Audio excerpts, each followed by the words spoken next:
वानखेड़े के इस मैदान पे आज इंडिया को रोकना बहुत मुश्किल होगा इंग्लैंड के लिए। जो business end of the tournament है उस समय you have to peak at the right time, और इंग्लैंड मुझे लगता है कि ज़्यादा पीक कर रही है। जी, इंडिया बहुत ही दमदार क्रिकेट खेल रही है। जिस हिसाब से लास्ट लीग गेम में सुपर 8 के संजू सैमसन ने बहुत ही काम और कंपोजर रख के जिस हिसाब से मैच वन साइडेड इंडिया को जिताया, मुझे लगता है हर एक प्लेयर इंडिया का मानसिक और फिजिकल रूप से रेडी है सेमीफाइनल का चैलेंज इंडिया की तरफ झुकाने के लिए।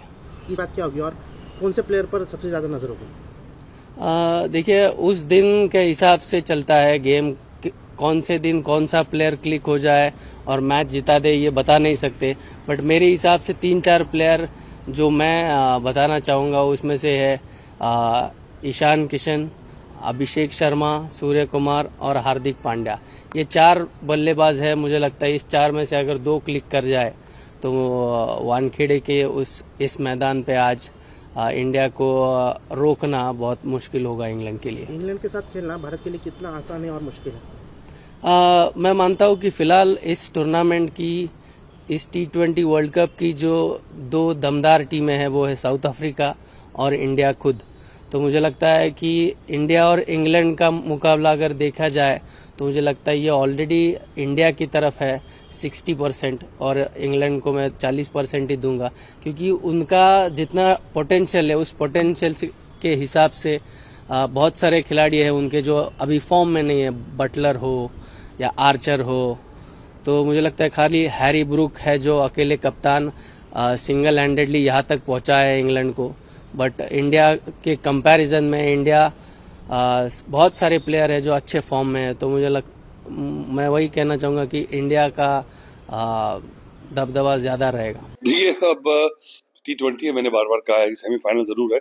दोनों टीमें एक उनको तो इंग्लैंड को तो 2 झटके लगे हैं, इंडियन टीम को भी एक झटका लगने के बाद दोनों ही टीमों ने बड़ी जबरदस्त क्रिकेट एकदम से पीक जैसे कहते हैं ना।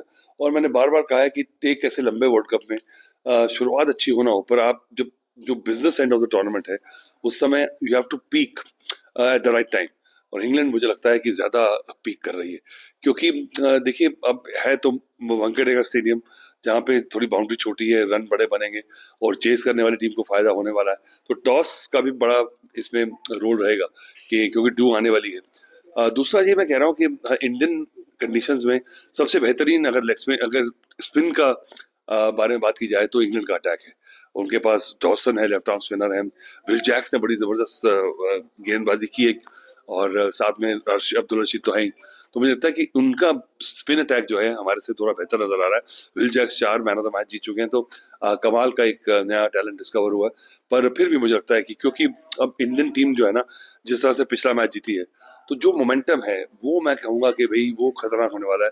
और जोफ्रा आर्चर और सैमसन का एक जो बैटल है वो बड़ा इंपॉर्टेंट रहेगा।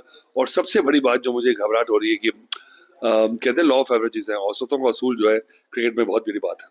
और उसको लेके अगर मैं देखूं तो फिल सॉल्ट और जॉस बटलर, ये दोनों ने अभी तक कुछ नहीं किया, और ऐसा होता नहीं है इतने जबरदस्त खिलाड़ी हैं, इतना लंबा टूर्नामेंट खाली चले जाए तो they are due for big runs.